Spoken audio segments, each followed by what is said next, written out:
Assalamualaikum ladies and gentlemen, this is your host Shiba Gill. Programme current affairs with Shiba Gill के साथ मौजूद हूँ।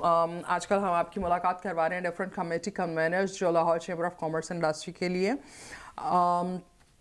आज के जो हमारे मेहमान मौजूद हैं वो बेसिकली जी ईसीओ की कमेटी के कन्वेनर हैं Lahore chamber of commerce and industry के लिए।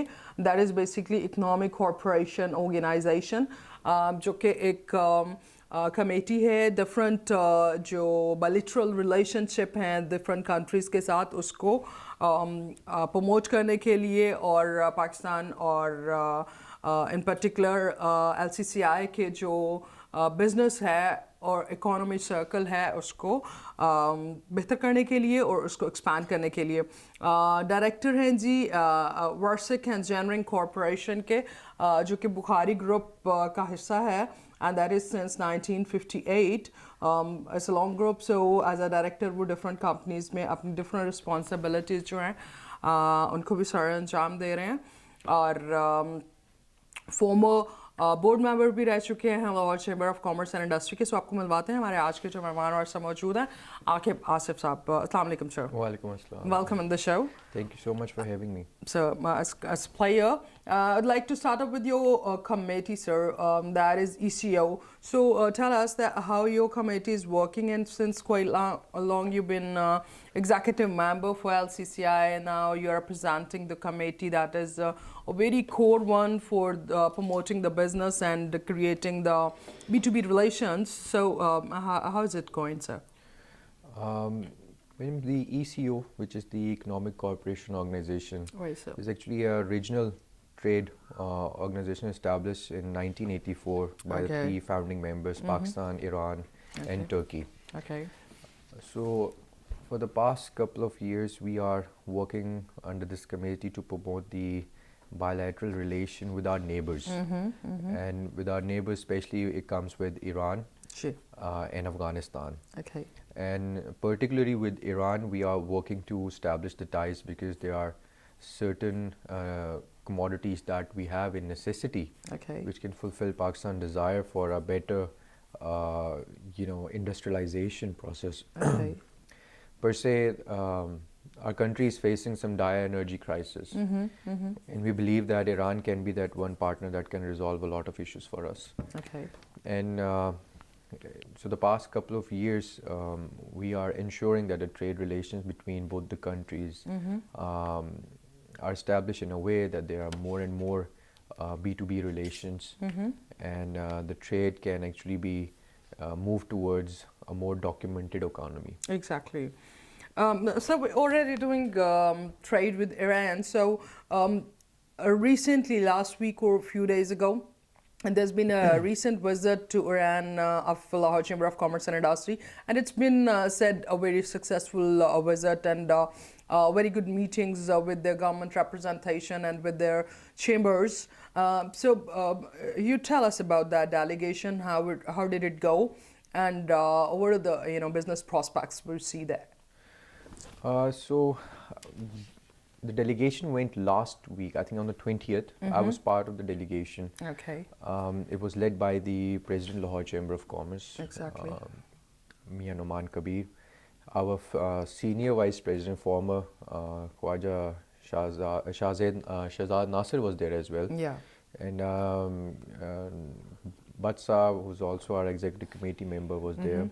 So the delegation was quite powerful in that sense that the representation the senior representation from the board and from the business community, representing LPG sector, representing fertilizer industry like agri side as well. Myself was representing the IT sector. Okay. Then the textile sector was there, food sector was there.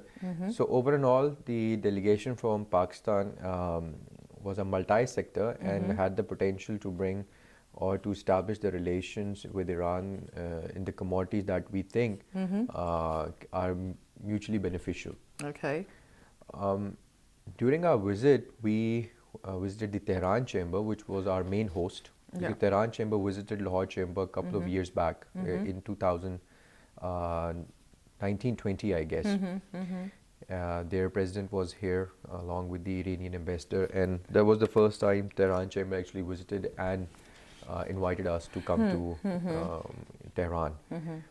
And Tehran Chamber, Isfahan Chamber, and Mashhad Chamber of Commerce was our main host in that delegation. Okay. And I must say that looking at the body language, the hunger that Iranian had to establish business relations with Pakistan, the participation that we have in Tehran, in Isfahan, and Mashhad from the Iranian side was quite impressive. Okay.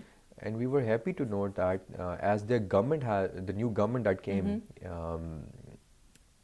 in Iran, their main agenda is to establish good business relation with Pakistan. This is a top priority right now. And you have seen Pakistani Prime Minister going there as well. Yeah. Multiple statements have come in that the relations needs to be established between both the countries. So over and all, if you ask me, it was a very successful trip. Yeah, I heard about it. I'd like to ask that, because as you mentioned, you've been a part of delegation, that, they really want to strengthen their ties, business ties with Pakistan and, with our economic zones and our business community. What are the potential lines we see, and how earlier what been we exporting to them, and what could be the necessity of the potential lines right now, because different fields you mentioned, the LPG food fertilizers, and even our main line, which is we've been representing there. So how do you see that, what are the potential way we can take the first step? The potential itself is adding huge. into the existing business. The potential itself is huge. A couple of months back, Mr. Razak Dawood was in Iran, and they signed a couple of memorandums, and one of them was to establish or to increase the relation via barter exchange. So the barter exchange will help the business community on both the sides to increase, commodity exchange. Yeah, exactly. And if you look into it, official data is about 500 million US dollars, but the real trade data between Pakistan and Iran is standing around 2 to 3 billion US dollars going through a third country or some part of the border trade as well. During the visit, we had meetings with the ambassador of Pakistan in Tehran, Mr. Excellency Rahim Hayat, who was very optimistic, and I must say that the way everything was organized by the embassy and by the Tehran chamber was commendable, and how in depth they went in making sure that each and every delegate should get the chance to meet their counterparts in Iran. So coming back to the question that what's the next steps? Potential. So one of as I mentioned, that Pakistan's biggest issue right now is energy crisis. Producing electricity through furnace oil or from expensive fuels is costing the economy. Iran right now is exporting electricity to Balochistan as well, and the offer is on the table that we can do the same for Chabahar as well, from Chabahar to Gwadar as well. Yeah. So Gwadar right now is in development stage, and with the Chinese who are also in the favor to making sure that there is enough energy available for Gwadar. And Iran has proposed that we are willing to give the electricity for Gwadar as well. Like you're looking at least 3,000 megawatt. Yeah, exactly. Which is not a small volume. On the second stage is that if you look at the commercial side of the business, coming to the audience, Iran is one of the largest exporter of LPG to Pakistan. Yeah. And Pakistan is one of the largest exporter of rice to Iran. So these are the two commodities that needs more, support from both the sides. Yeah. So the barter agreement is coming in place in a way that the LPG will be exported from there and rice will be sent from Pakistan, and both the accounts will be maintained or through the barter system, which has been the real trading yeah, and as this method gets proven more and more, the lines will be increased, and the first part of it will be there is a preferential agreement between both the countries, and they are right now in discussion for an FTA as well, a free trade agreement as well. And we believe that if the right commodities are placed in from both the sides, like if you look at the Pakistani export potential and you look at the Iranian market, it's 80 million people with GDP 3 times Pakistan and buying power 3 times Pakistan. Exactly. So for the same product, you can get more money out of it. So you look at surgical goods. Surgical goods from Sialkot is one of the best in the world. Exactly. Sports goods. So is the sports, yeah. Yeah, sports goods. As I was saying, the ambassador was very disappointed with the fact that Iranian being a football-loving nation, there's not even one football that comes from Pakistan. So that's very discouraging for us, and we need to find a way to make sure that our football lands in the Iranian market. Yeah. Like judo kits, karate kits, things like that. Pakistan is very good in making them. Yeah, exactly. So this is and one exporting part. all over the world into the best thing there. So that's one part of it. Then we have to look into the other side of the business, which is agriculture. Iranian is the net importer of, let's say, corn. And rice. Rice, wheat. Yeah. So these are 3 commodities that Pakistan has in abundance. Corn as well, wheat as well. Yeah. And if the government, because this is something that is regulated by the government, and if the government-to-government relation is established in a way that there can be exchange of agri-commodities between both the countries, then it is beneficial for Pakistan. And in return, our energy crisis can be resolved from that side. Yes. So these are only 2 of them. And then the textile, the potential of textile, denim is widely used in Iran. And Pakistan is one of the best producers of denim in the world. Yeah. So the lines are there. The necessity to have the B2B relations are important. The governments can work in a certain way, and they have certain restrictions as well. They cannot go in such depths. So the exchanges of delegation is key.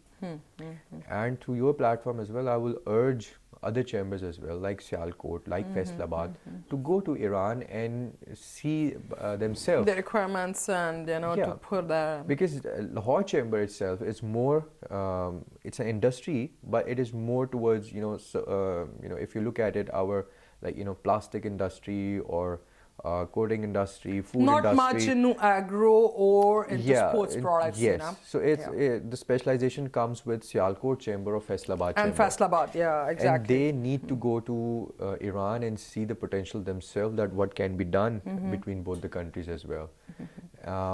Right now, Quetta chamber is very active, and their chamber on the Iranian side is Zahedan. And both the chambers have some very good relations between each other, and they are making sure that the trade is growing and everything. I would like to ask, was Lashari Sab was the part of the delegation? Because he's been representing Iran chamber. Yes, that was a couple of years ago. He was president. I mean, recently, I guess he's the president for that. So I just recall that, he was the president of Pak-Iran Joint Chamber of Commerce a couple of years ago. Exactly. No, even since last year.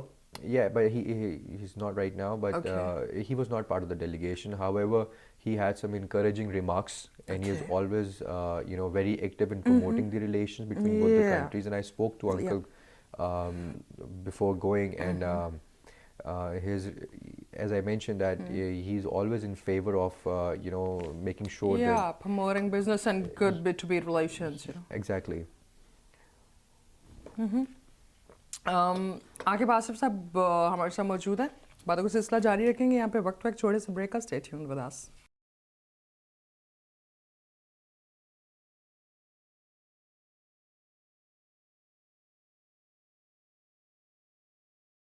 Welcome back after the break. Break पे जाने से पहले मैं आपको बता रही थी जो हमारे आज के जो मेहमान मौजूद हैं इशू की कमेटी के कन्वेनर हैं Lahore chamber of commerce and industry के लिए, और बड़ा एक्टिवली पार्टिसिपेट कर रहे हैं लाहौर चैम्बर की, और यूथ की रिप्रेजेंटेशन में भी फॉर्मर बोर्ड मेंबर भी रह चुके हैं लाहौर चैम्बर ऑफ कॉमर्स और इंडस्ट्री के लिए। और अभी रिसेंट जो ईरान पाकिस्तान का एक डेलीगेशन LCCI की तरफ से गया, उस पर हम थोड़ी सी बात कर रहे हैं, और क्या बिजनेस प्रॉस्पेक्ट्स हो सकते हैं और उनको किस तरह से लेके चल सकते हैं, कहाँ पे पोटेंशियल मौजूद है पाकिस्तान के एक्सपोर्ट के आइटम्स के लिए, और वहाँ से क्या चीज़ें जो हम ऑलरेडी अपने दरामदात में लेके आ रहे हैं, that is been you know power which is needed for Pakistan. और आकिब साहब का कहना यह है कि that is already in conversation for Gwadar project. So sir, if we see that, so हमें एनर्जी के जो इश्यूज और एनर्जी क्राइसिस मिलता है, अगर हमें ईरान से कुछ इस तरह से गवर्नमेंट लेवल पे या फिर चेंबर्स के लेवल पे या फिर बिजनेस रिप्रेजेंटेशन के लेवल पे उसका कोई इस तरह से मुआहदा होता है, तो वो हमें किस तरह से बेनिफिशियल हो सकता है? Okay, one of the biggest concern is the sanctions right now on Iranian side. And we are hopeful that these sanctions will be taken off soon. One conflict in the world has pushed the the cost of fuel to $119 a barrel, which is alarming for countries like us who are net importers, and our entire economy is dependent on it. Unless these sanctions are not relieved, we cannot move forward with resolving some of the energy situations. Like there was a project, Pak-Iran gas pipeline. That pipeline is at the Pakistani border, but the Pakistan cannot build it into the Pakistani side and start the supply of the gas in Pakistan to its consumers. As you know, this government has been very vocal about that. We only have reserve for 9 years. Exactly. What to do after that? What are we going to do? Are we going to shift our entire economy on LPG? And God knows what will happen if we take this side of the game. Exactly. So this is a key for the future of Pakistan, this gas pipeline, because it is right on your border. There is no transportation required. There is no shipment required. Exactly. All you have to do is to just bring in the gas. Connect it. Yeah. So it's like a tap. Yeah, So exactly. it's a big ask, or it's a big opportunity that if you don't have the reserve, but your neighbor has an endless supply. Exactly. And he's willing to give you a tap from his home. That okay, Exactly. you Why can not? use it as much as you want, Yeah. but you pay a certain fee for us. That's what you have to do for everybody, so why not?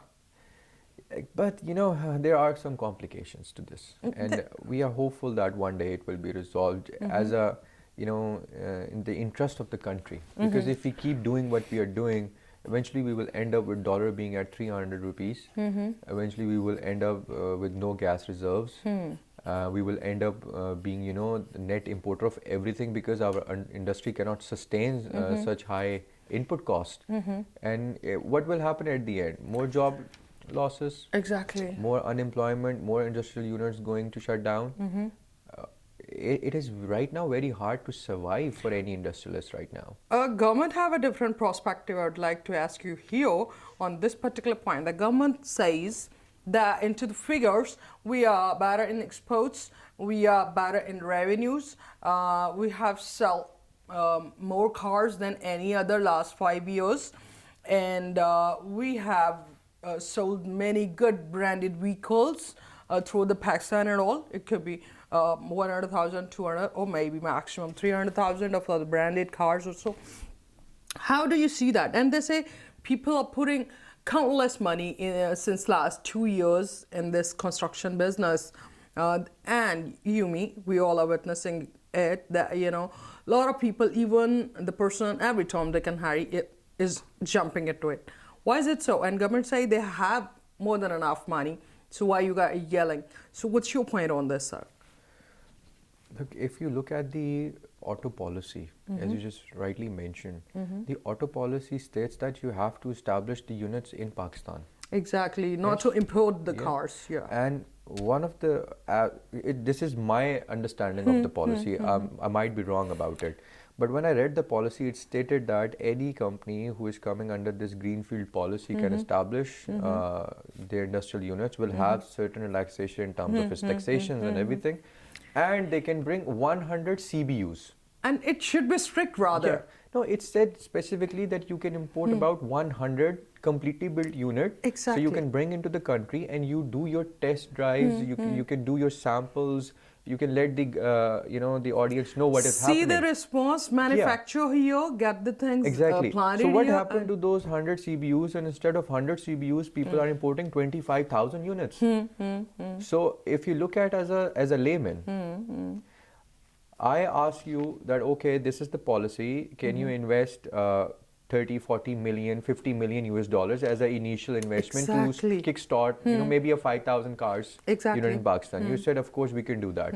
And under that policy, you imported 25,000 cars. Now, 25,000 cars revenue is more than, 200, 300 million US dollars. And you are making more money out of the people's pocket. Exactly. And you establish the same plant without spending a money out of it. So how do you That's why justify a I'm saying, policy? that what I'm saying, that you're telling it to 25 crore people that okay, this is the achievement, this is, and they have nothing to do with that. Yeah. They never rode those cars. They hardly know about what are you talking about, And what's the potential? 100,000, 200,000, 400,000. Okay, fair enough.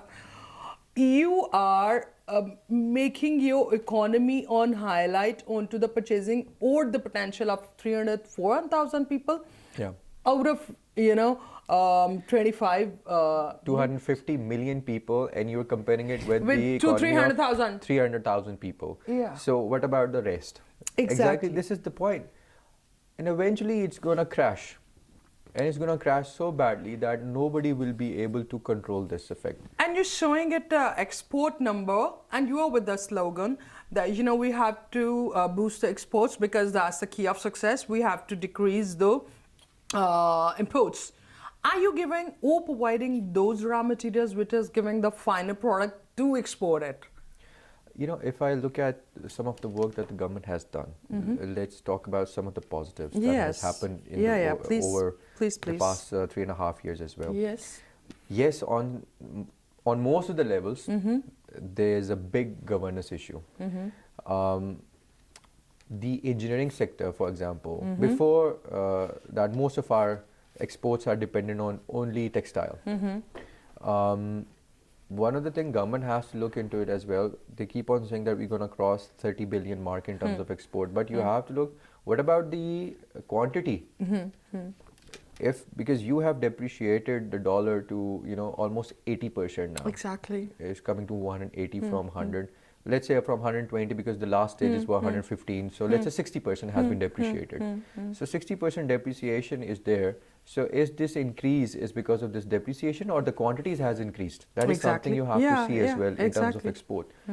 The EDB has done some tremendous job in doing some policy work, establishing, making sure the mobiles are manufactured now in Pakistan, giving some incentives to the current engineering sector to export, like for example, like tractors, like fans, like there's so many clusters in Gujranwala in there, and EDB has done some great work about it to make sure these things are now being getting ready to export.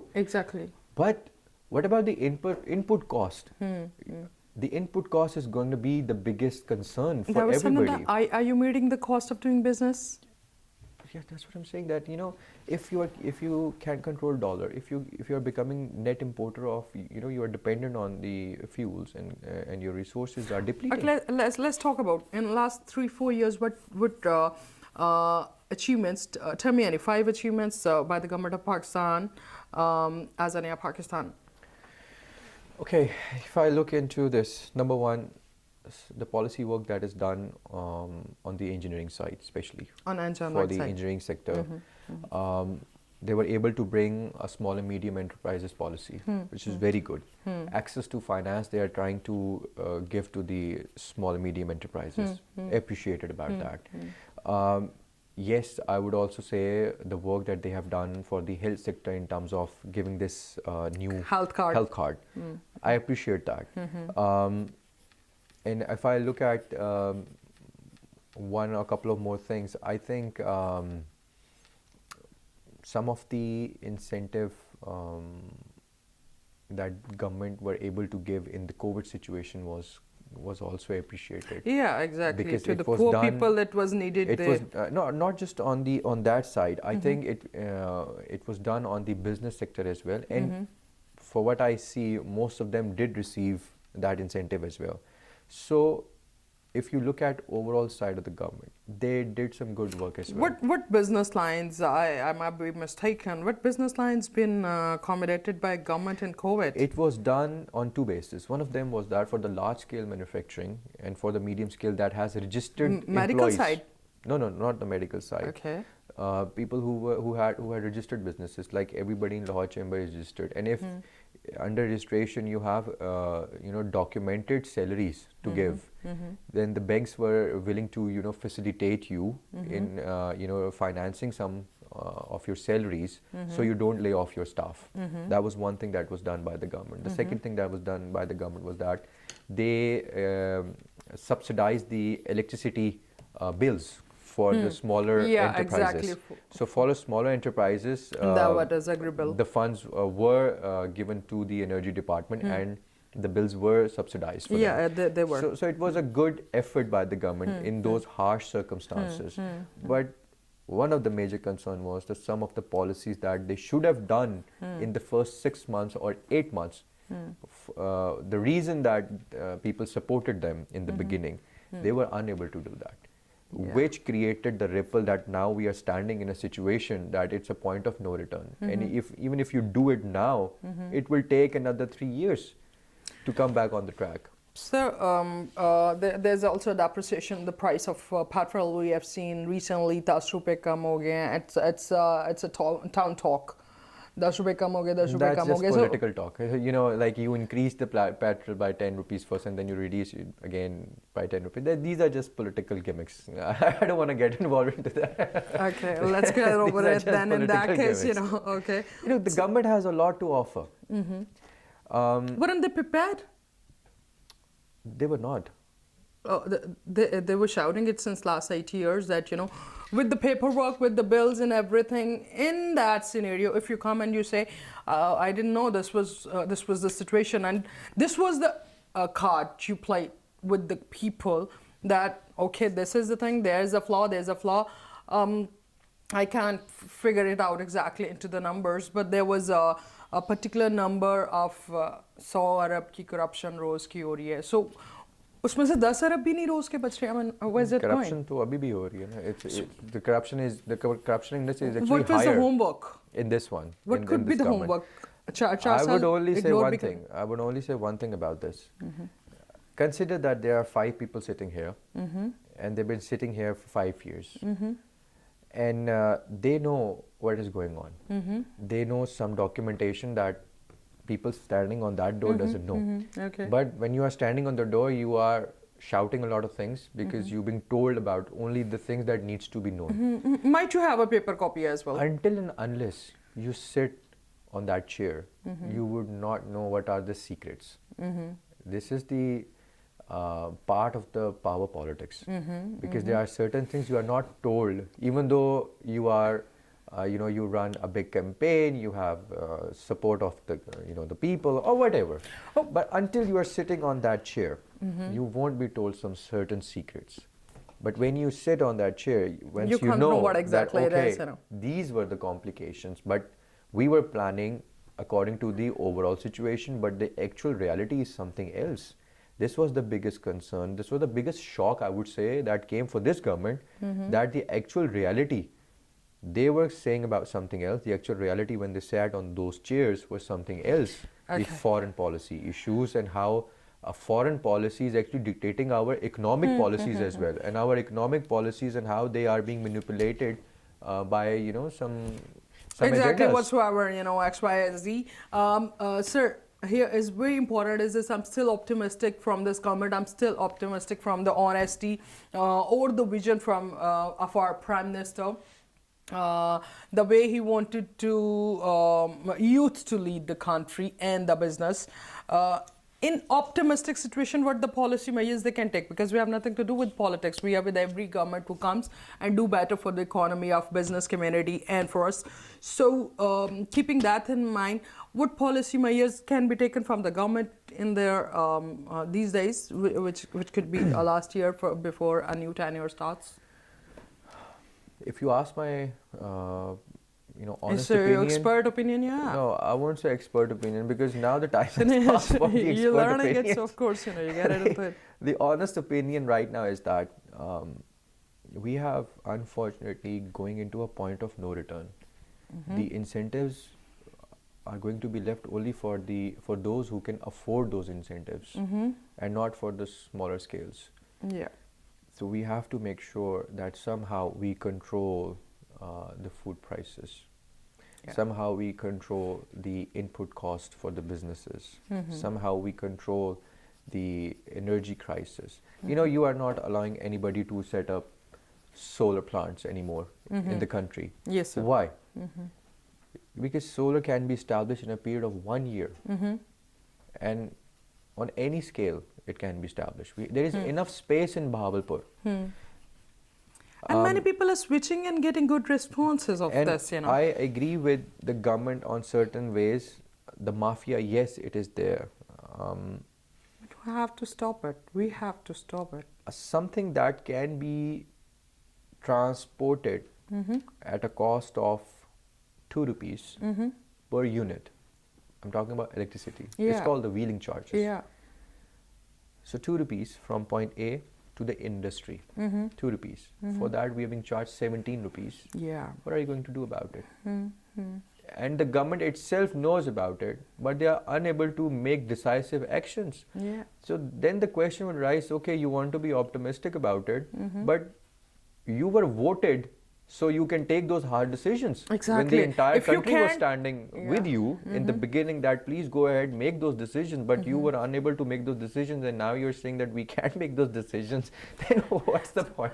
I guess I would like to conclude it on your point that might we are not on the seat, we don't know those secrets, so probably we can't understand what is Exactly. going on. So, but still optimistic about Pakistan, and we do hope things will be better. Thank you so very much for sparing your time out, sir. And that's all for today. Ab tak bahut sa khayal rakhiyega. Allah Hafiz.